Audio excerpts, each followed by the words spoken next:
Amados irmãos, estamos iniciando mais um estudo bíblico. É uma alegria muito grande para nós estarmos nesta comunhão. Pedimos as bênçãos do Senhor para todos os que se reúnem aqui, os nossos amados que das outras comunidades estão assistindo a este estudo. Também pedimos bênçãos para todos aqueles que já acompanham as nossas transmissões. Que o bom Deus possa estar com todos nós e nos guardar dos perigos e tormentos deste mundo.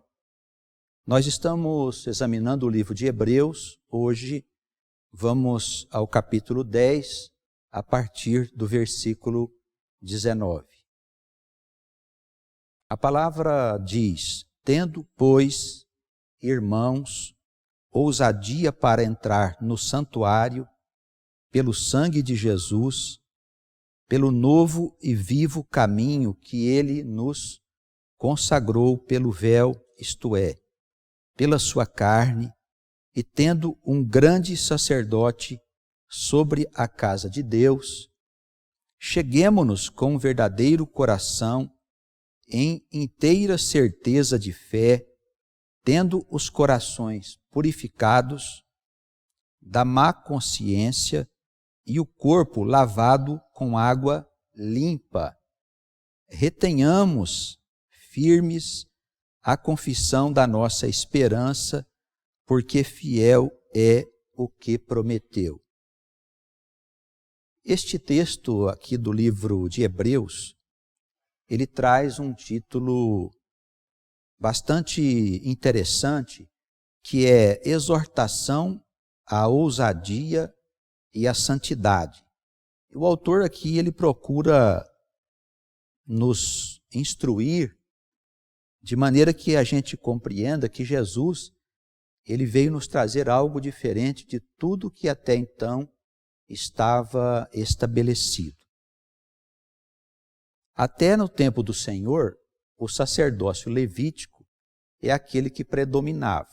E nós sabemos que esse sacerdócio ele tem um poder tão grande, um espírito que encontra espaço no coração dos homens, que até nos nossos dias ele ainda se faz presente nessas nossas igrejas e organizações religiosas, aonde o sacerdócio levítico, o sacerdócio dos homens, ele permanece.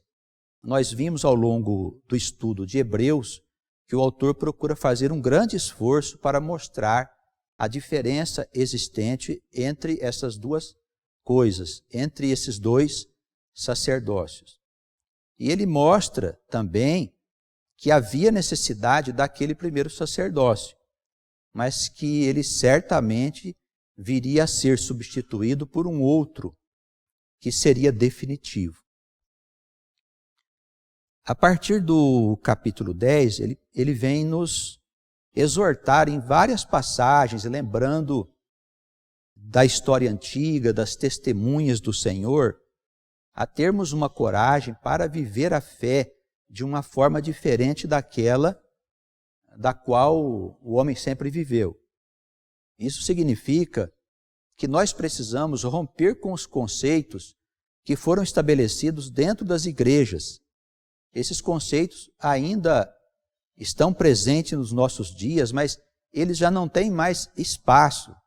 Quer dizer, essa teologia que hoje vai orientando os homens, os pastores, as igrejas, os crentes, é uma teologia que já é ultrapassada. Ela foi formulada na época da Idade Média. Os conceitos são os mesmos, não houve progresso, não houve mudança.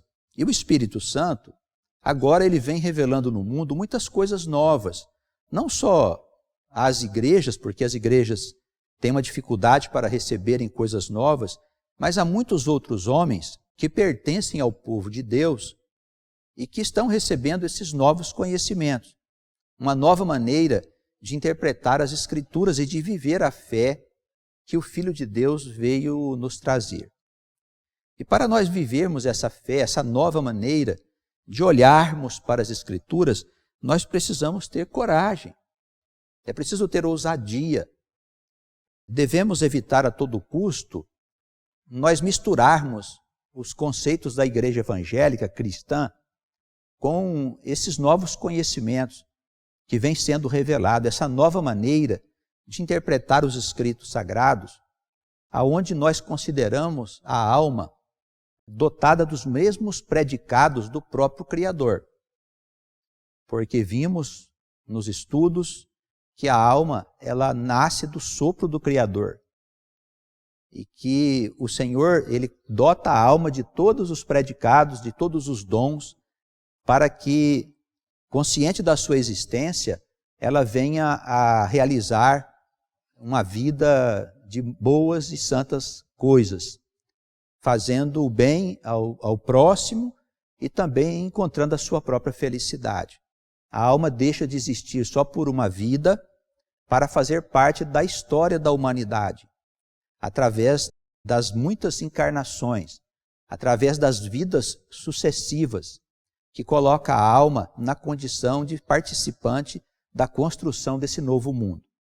Já não se trata mais de pessoas vivendo aleatoriamente em vários períodos da história para contribuir ou não contribuir com a construção dessa nova humanidade, desse novo mundo, mas se trata de colocar a alma no verdadeiro lugar dela.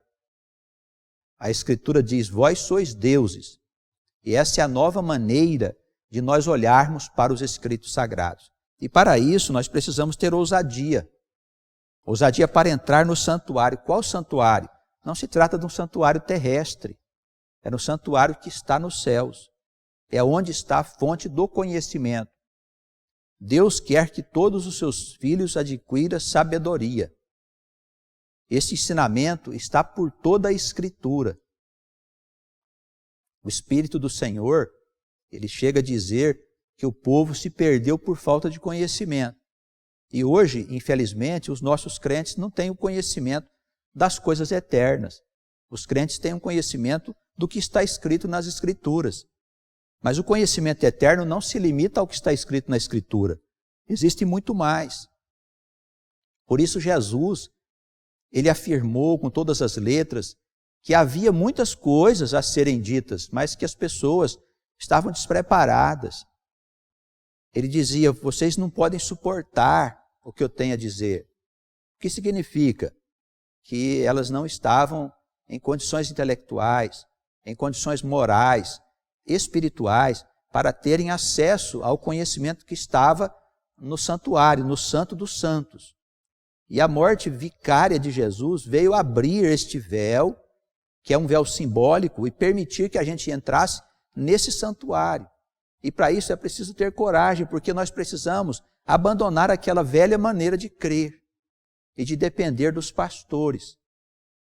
Alguns irmãos ainda, mesmo tendo conhecimento das coisas que são ensinadas e reveladas por Deus, eles ainda procuram as igrejas, porque quer que os pastores resolvam os problemas que eles precisam aprender a resolver por si mesmos. Nós precisamos saber resolver as dificuldades, os problemas, encontrar sabedoria para a gente entender por que nós estamos vivendo, por que nós estamos sofrendo. São muitas coisas que o nosso Deus deseja nos revelar. Mas nós precisamos deixar essa dependência que já se tornou nociva. Porque, irmãos, basta ligar a televisão para a gente ver que muitas pessoas estão sendo enganadas. Que nós temos uma multidão de homens e mulheres que buscam os templos e ali eles se envolvem com promessas que não fazem parte das promessas de Deus. Pessoas estão sendo conduzidas por homens cegos. E dizia Jesus que quando um cego guia o outro, os dois vão parar no buraco. E nós estamos vendo isso acontecer. Nós temos no meio das igrejas cristãs muitas teorias e teses que são anti-escritura, que não tem nada a ver com os escritos sagrados. Precisamos abrir o nosso coração, precisamos ter a disposição de permitir que o Espírito nos ensine. Em vez de nós buscarmos os pastores, a teologia que está disponível através de cursos, o que nós vamos aprender com os teólogos? A doutrina ensinada na Igreja Católica. Não é outra. A doutrina da igreja evangélica não é outra senão a doutrina da igreja católica. Se nós formos fazer um curso de teologia, nós vamos aprender exatamente aquilo que a igreja católica sempre ensinou, no que toca à existência da alma, a sua missão no mundo e o que acontece depois da morte. E nas graves questões relacionadas com o fim do mundo. As teorias evangélicas, elas são as teses da igreja católica, não passa disso. Ainda outras coisas foram acrescentadas. Podemos dizer que outras fantasias foram acrescentadas no escopo dessa teologia, que leva o homem a acreditar em coisas que não têm qualquer sentido lógico ou racional, que estão em total desarmonia com a ciência dos homens, como se a ciência fosse uma coisa do diabo e a igreja guardasse ali algo que é muito precioso. Se Deus for essa irracionalidade que está dentro das igrejas evangélicas, esse Deus que faz coisas que ninguém entende, então não pode ser o Deus da verdade. Não deve ter sido este Deus que criou o universo, que colocou as estrelas nos céus. Porque quanto mais nós sondamos os céus, quanto mais a ciência sonda o universo, o macro e o microcosmo, mais nós percebemos a perfeição desse Deus, a maravilhosa obra que ele fez. Não pode ser o Deus das igrejas. Há algo errado.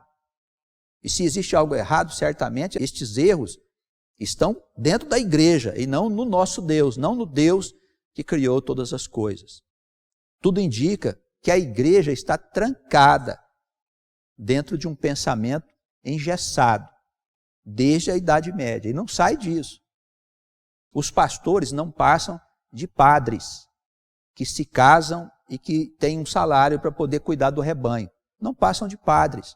A mentalidade é a mesma, não liberta o homem. O homem não sabe quem ele é. Ele não sabe que ele é uma alma imortal. Ao contrário, o homem acha que é carnal. Ele pensa que a alma é criada na hora da concepção, o que é contra os ensinos da própria Escritura. A alma do homem foi criada quando o universo foi criado. Na medida que os mundos foram se desenvolvendo, as almas foram nascendo para acompanhar o aperfeiçoamento da grandiosa criação de Deus. É isso que nós entendemos nos escritos sagrados, de Gênesis ao Apocalipse. A transformação desta humanidade num mundo novo. É preciso ter coragem, como diz o autor, nós temos que ter ousadia para entrar dentro do templo, para acessarmos o santuário, porque o sangue do Senhor não pode ter sido derramado em vão. O sangue do Senhor é precioso para nós, porque Ele comprou com este sangue o direito da remissão dos nossos pecados. A promissória, onde estava anotado as nossas transgressões, que o diabo anotou para nos cobrar, ela foi tomada das mãos do diabo e colocada na cruz.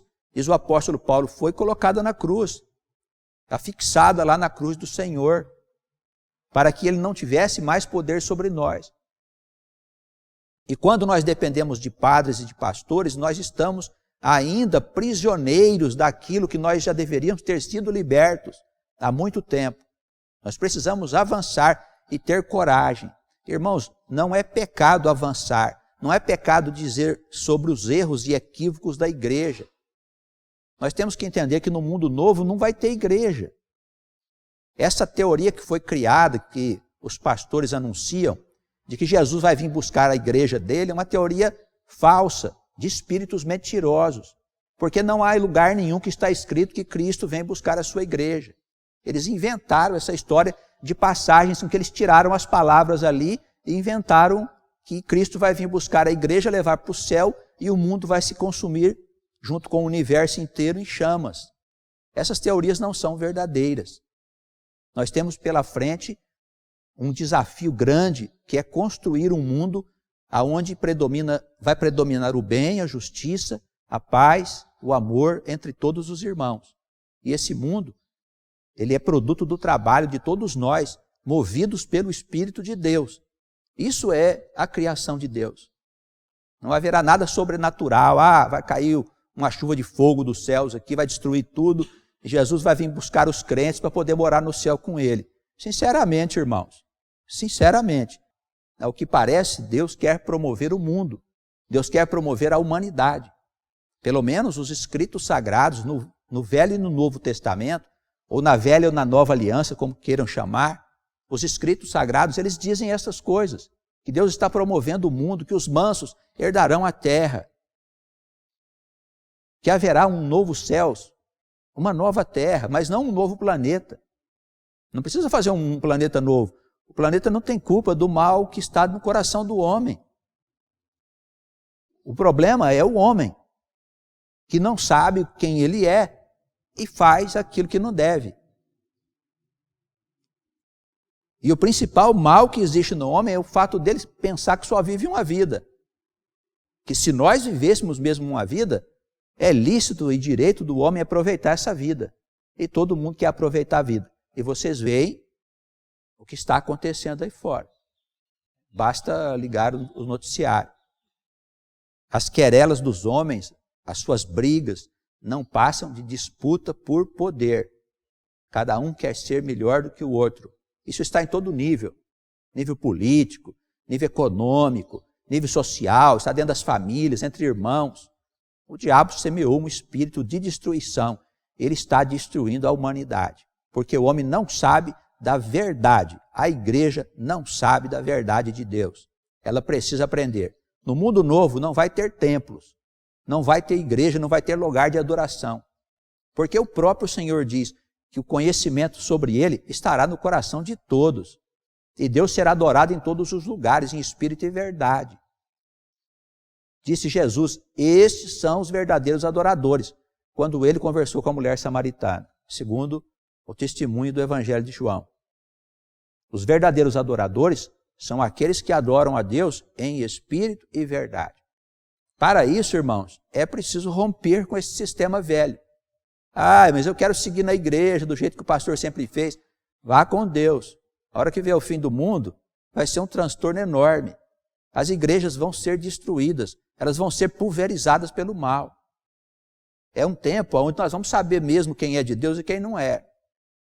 Vai ser um tempo que nós vamos ter certeza de quem são os pastores de Deus e quem são os falsos pastores. Porque esse tempo vem para juízo. E eu quero recordar os irmãos que a palavra diz que o juízo começa pela casa do Senhor. Então vamos nos preparar com coragem para enfrentar esses tempos. Daí ele dizer que a gente precisa de ter ousadia para entrarmos no santuário. Ele fala que é um novo e vivo caminho que foi consagrado pelo Senhor, pelo véu quando foi rompido, devido à morte da sua carne. E temos, com certeza, esse grande sacerdote agora que preside a casa de Deus. Olha que ele, através da sua morte, foi tornado sacerdote. Ele já estava, antes de nascer no mundo, ele já era Senhor de todos nós. Mas o homem não sabia que ele era Senhor. E a sua morte vicária fez com que ele fosse tornado, a nós todos que cremos, o grande sacerdote da casa do Pai. Cheguemos com verdadeiro coração. Adorar a Deus em espírito e verdade exige um coração sincero. Não é coração puro não, hein? Não é coração puro não, é coração sincero. Coração purificado do quê? Da má consciência. O que é coração purificado da má consciência? É quando nós reconhecemos as nossas imperfeições e os nossos pecados. Ele não está falando aqui de ninguém que é puro de conduta, não. Não se trata de pureza, mas de consciência em paz. Enquanto nós não confessarmos os nossos pecados ao Senhor, enquanto nós não reconhecermos a nossa inutilidade e todas as transgressões que nós fizemos, conscientes ou inconscientes, nós não vamos ter esse coração purificado. Ele diz, olha, é preciso ter um coração verdadeiro, uma certeza de fé. A fé não pode ser vacilante, nós temos que crer verdadeiramente nas coisas que estão por ser estabelecidas por causa das promessas do nosso Deus. Os nossos corações purificados da má consciência, o nosso corpo lavado com água limpa. Quer dizer, que corpo que ele está falando aqui? Claro que ele não fala do corpo físico e nem da água que nós encontramos lá no chuveiro. Ele está falando aqui do nosso corpo espiritual. Está falando aqui de uma lavagem que é de natureza espiritual. O que é que nos lava? A palavra de Deus é a água da vida. ela lava o corpo do nosso espírito, da nossa alma. Assim como Jesus, o Senhor, tem o seu corpo, que foi glorificado por Deus, o Senhor também quer lavar o nosso corpo e glorificá-lo. Porque eles pensam que a transformação vai ser a transformação dos defuntos na ressurreição, para que eles possam subir para o céu. A transformação do corpo de que o apóstolo Paulo fala é essa transformação. Quer dizer, o nosso corpo deixa de servir o pecado para servir a Deus. É nesse sentido que os nossos corpos serão transformados. Mas não no sentido de nós, os cadáveres, serem levantados do túmulo para subir para o céu depois de uma grande transformação. Ou que a gente vai receber uma vestimenta corporal diferente dessa que nós temos. Ou que esta carne será transformada. Essa transformação não é uma transformação física, é uma transformação espiritual. Para que a nossa carne ela não sirva mais ao pecado. Para que doravante ela viva somente para Deus.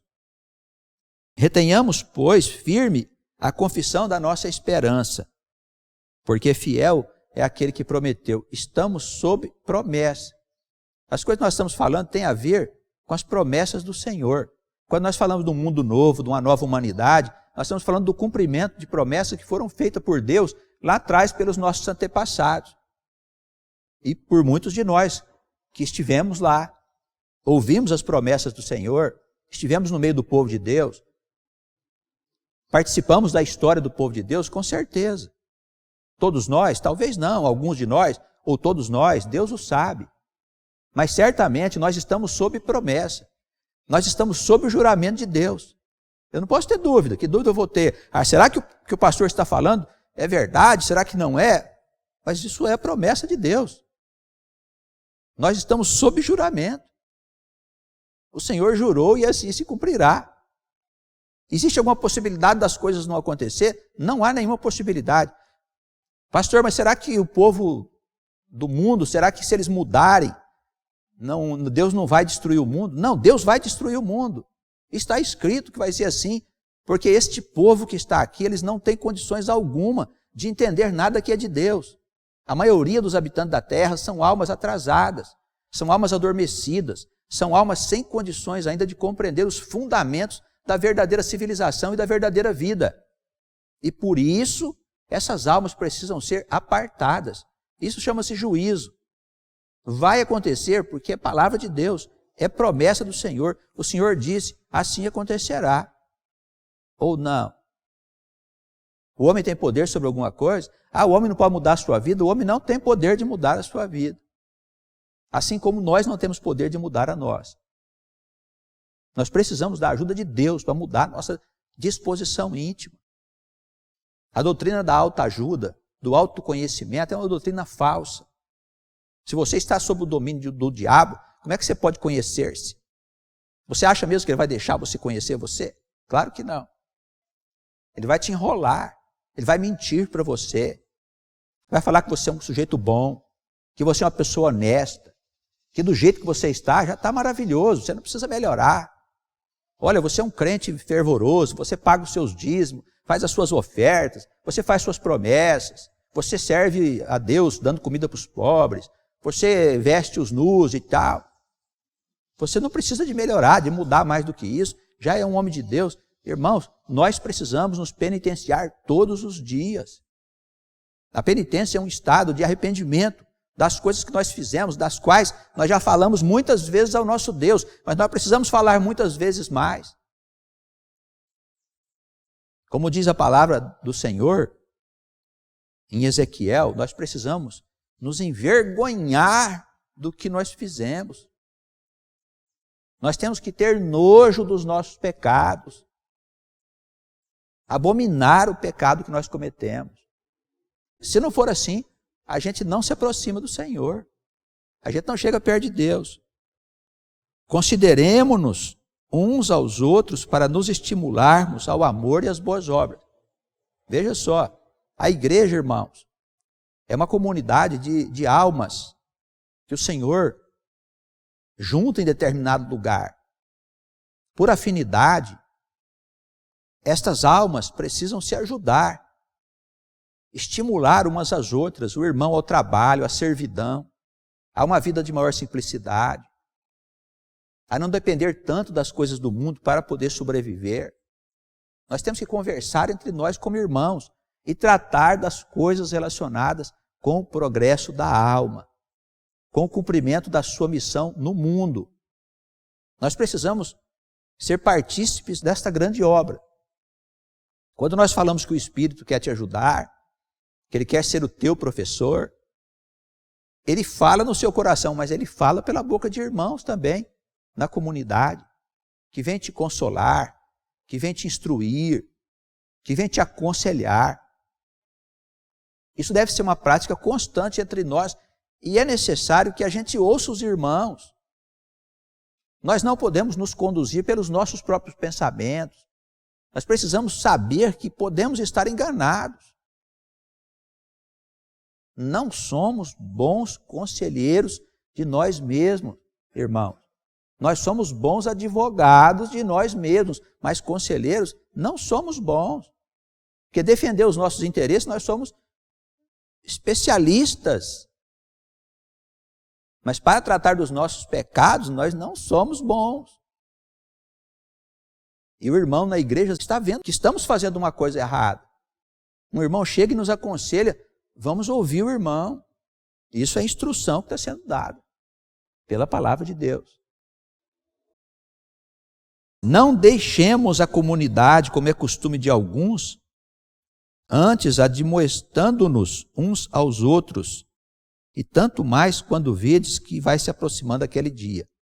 Alguns irmãos deixam a comunidade quando são admoestados pelo pastor, pelos irmãos.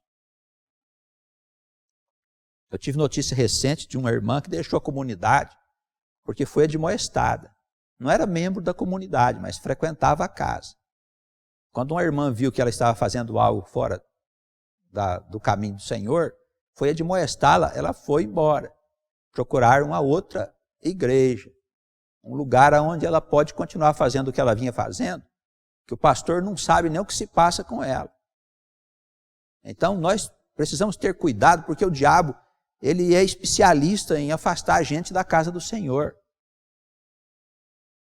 A nossa congregação é o lugar onde nós vivemos a nossa experiência com Deus e somos admoestados por Deus.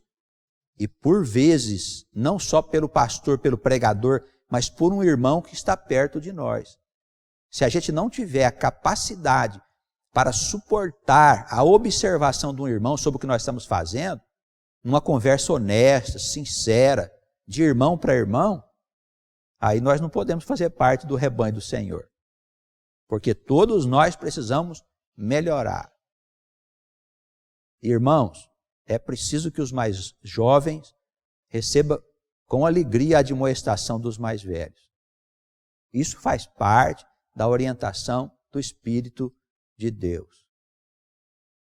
Temos que cuidar disso. Ele faz referência aqui a pessoas que deixam a congregação porque foram admoestados. Se nós pecarmos voluntariamente, depois de termos recebido o conhecimento da verdade, já não resta mais sacrifício pelos pecados, mas uma certa expectação horrível de juízo e ardor de fogo que há de devorar os adversários. Então ele fala, olha, a pessoa já ouviu falar da verdade, conviveu com ela, quando foi admoestado, resolveu ir embora. E ele deixa claro, ele diz, olha, há um cheiro de juízo no ar, porque o sangue do Senhor está sendo envergonhado. A pessoa teve contato com a verdade, conviveu com ela, se beneficiou da verdade e depois saiu da comunidade, o que é uma vergonha para a comunidade. Se nós pecarmos voluntariamente, eu sei que é errado, mas vou fazer, isso cheira o inferno. A alma será condenada. Eu já vi isso acontecer. Estou fazendo uma coisa errada, eu sei que Deus não se agrada disso, mas eu vou assumir a responsabilidade. Vai? Então tá bom. Então você vai ver o que vai acontecer com você. Ele não tem nem ideia do que ele vai ter que passar. Então não podemos pecar voluntariamente. Daí o apóstolo João dizer que havia 2 tipos de pecados, né? Um para a morte e um para a vida. Quer dizer, existem erros que a gente comete sem saber. E às vezes num estado alterado de consciência. Ficamos nervosos ou caímos numa tentação, mas nos arrependemos. E queremos voltar para o caminho, confessamos o nosso pecado. O Senhor se agrada. Oramos para o pecador e com certeza ele será vitorioso. Mas outros não. Outros resolvem assumir o pecado. E quando assume os seus erros, irmãos, geralmente é por causa da carne, em quem nós não devemos investir. Porque o amor da carne passa. O amor da carne não passa de paixão, não passa de atração. Sempre quando alguém diz, não, eu vou separar da minha mulher porque encontrei uma outra, a mulher separa do seu homem para poder encontrar um outro. O que ela está fazendo é um pecado contra o Espírito Santo. Ela está pecando contra uma instituição divina, que é o casamento. O casamento é o que tem de mais sério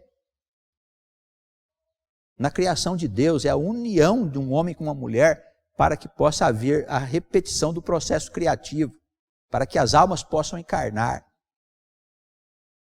O resto dos casamentos modernos que nós vemos por aí não passa de paixão carnal. Os homens são livres, Deus permite que eles façam como eles quiserem. Porém, cobrará o Senhor responsabilidade de cada um dos seus filhos se desviarem do caminho que foi anunciado. Ah, eu não acredito em Deus, vou fazer do meu jeito. Então, registre-se aí que ele assumiu a responsabilidade. Então, não pequemos voluntariamente. Há uma certa expectação horrível de juízo. Versículo 27. Quebrando alguém a lei de Moisés, morre sem misericórdia. A referência está no livro de Deuteronômio, no capítulo 17. Se alguém quebrar a lei, Deus disse a Moisés que deveria esse morrer sem misericórdia, pela palavra de 2 testemunhas. A pessoa era apedrejada até a morte. Veja a gravidade das coisas que foram colocadas por Deus. O autor lembra dessa passagem e diz, olha, de quanto maior castigo deva receber aquele que envergonha o sangue do Senhor. A morte na cruz. De muito maior castigo do que o apedrejamento. É grave. As coisas de Deus são muito graves. As pessoas brincam com as coisas de Deus. Hoje nós temos esse espírito de modernidade que tomou conta das pessoas, porque ele valoriza o ego dos indivíduos e faz eles pensarem que sabem uma coisa que eles não sabem. Eles se formam aí nos cursos do mundo, nas escolas, tiram diplomas e fazem algumas especializações, e isso os leva a achar que são alguma coisa. Perante Deus eles não são nada. As nossas profissões só têm utilidade na terra. Elas não têm valor no céu. Aprender profissões é uma coisa muito fácil. Conhecer as coisas de Deus, os seus mistérios e a sua ciência é outra coisa. Então nós precisamos ter cuidado para não ser iludido pelo mundo. Ele vem e mente para nós. Não, olha, você agora sabe, você agora pode. E a gente sai por aí achando que nós sabemos interpretar a Escritura, porque nós estudamos, fizemos isso e aquilo. Irmãos, o nosso professor é o Espírito Santo. O nosso professor não é a universidade. Todo mundo tem que fazer uma profissão, tem que fazer um curso, tem que estudar para poder ganhar o seu sustento? Pois faça. Vai cumprir o seu papel social. Vai cumprir a sua tarefa dentro do plano terreno. Mas isso não é salvação. Isso não te credencia a entender as Escrituras Sagradas. É grave tudo aquilo que Deus anuncia. E o que ele está falando aqui? Olha, se você estiver na casa do Senhor e for repreendido e for embora por causa dessa repreensão, um cheiro, uma expectativa horrível de juízo estará perto de você. Você será digno de maior castigo do que aquilo que acontecia nos tempos antigos. E Deus com certeza vai te castigar. Bem conhecemos, olha o versículo 30 aí, ó. O Espírito já está adiantando. Bem conhecemos aquele que disse, minha é a vingança, eu darei a recompensa, diz o Senhor. Então ele diz, eu vingarei, eu castigarei, eu farei aquilo que eu achar por bem fazer. Por esta razão, irmãos, o princípio da sabedoria é o temor a Deus. Nós temos que temer a Deus porque Ele pode fazer e desfazer o que Ele quiser na nossa vida. Preste atenção nisso. O Senhor é muito bom, misericordioso e justo. Mas nós, independente da nossa fé, Ele está trabalhando a nossa alma. E para nos salvar, Ele pode nos castigar por muito tempo. Estejamos cuidadosos. Minha vingança, diz o Senhor, horrenda coisa é cair nas mãos do Deus vivo. Horrenda coisa, não caia nas mãos do Deus vivo. Lembrai-vos, porém, dos dias passados, em que depois de serdes iluminados, suportastes grandes combates e aflições. Em parte, fostes feitos espetáculos com vergonhas, injúrias, ofensas e tribulações, e em parte fostes participantes com os que assim foram tratados. Porque também vos compadecestes das minhas prisões, e com alegria permitistes o roubo dos vossos bens, sabendo que em vós mesmos tendes nos céus uma posse melhor, essa permanente. Então o Senhor, Ele nos dá uma riqueza, é como um tesouro que nós descobrimos nas coisas do nosso Deus e passamos a viver conforme a sua santa vontade. E passamos a viver em comunhão com este Deus maravilhoso. Este é o tesouro que permanece no céu. Se amanhã nós tivermos os nossos bens roubados pelos nossos inimigos, pastor, isso não vai acontecer hoje, a lei não permite. A lei não permite porque as condições atuais do mundo e do lugar onde nós vivemos são condições que favorecem a nós. Mas isso pode mudar em função das mudanças e das coisas que devem acontecer no mundo. E se isso mudar, nós podemos até ficar sem os nossos bens. Mas ele diz, olha, isso faz parte da vida do povo de Deus, que não se preocupa com os bens da terra, porque tem nos céus um bem que é duradouro. Não quer dizer que lá no céu tem alguma coisa nossa lá, irmãos. É o tesouro do conhecimento, do saber, das boas obras, de todo o bem que nós fizemos. Esse tesouro, ninguém nos roubará. Temos uma possessão. Isso nos dá direito sobre todas as coisas. Herdamos aquilo que o Senhor recebeu de Deus. Nós somos co-herdeiros de Cristo, dos seus bens, dos seus dons e de todas as coisas. Irmãos, o mundo é do nosso Pai. O mundo todo é nosso. O mundo é do povo de Deus, é dos irmãos, de todas as nações salvas. O mundo não tem propriedade de homens. Os homens é que se assenhoraram. Eles é que procuraram tomar posse das coisas que pertencem a Deus, por falta de conhecimento. Eu quero dizer, eu gosto de deixar sempre claro que o povo de Deus é um povo pacífico. Não se está aqui falando de uma possível revolução que o homem terá de fazer para que haja um mundo novo. Absolutamente. Aquilo que aconteceu no mundo, o fato do homem não ter o conhecimento das coisas celestiais, vai levar à destruição da própria sociedade. Esse espírito que está no mundo, ele é autodestrutivo. Ele destrói a humanidade sozinho. Não é preciso fazer nada. Ele leva o homem a um estado de desespero, de loucura, e faz com que a sociedade se destrua sozinha. Ninguém precisa fazer nada. O mundo novo vai ser estabelecido pela vontade de Deus. E se algum homem tiver que ser levado embora daqui, seja quem for, ou um grande número de homens, as condições para isso, elas serão criadas naturalmente pelos eventos que acontecem no mundo. Tudo está sob o governo de Deus. Não é Deus da igreja não, viu? É o Deus Altíssimo. É o Deus que está além de todas as coisas. É o Deus desconhecido ainda dos homens, mas que será bem conhecido. Não rejeiteis, pois, a vossa confiança, que tem grande e avultado galardão, porque necessitais de paciência, para que depois de haver desfeito a vontade de Deus, possais alcançar a promessa. Então, primeiro, paciência para poder chegar à condição de fazer a vontade de Deus. Trata-se de um aprendizado. Trata-se de um amadurecimento nas coisas da vida e nas coisas celestiais. É um processo em que nós vamos sendo trabalhados pelo Espírito diante da palavra que é anunciada pelos homens que anunciam nas igrejas, nas sinagogas, aqueles que pregam a palavra em outros lugares.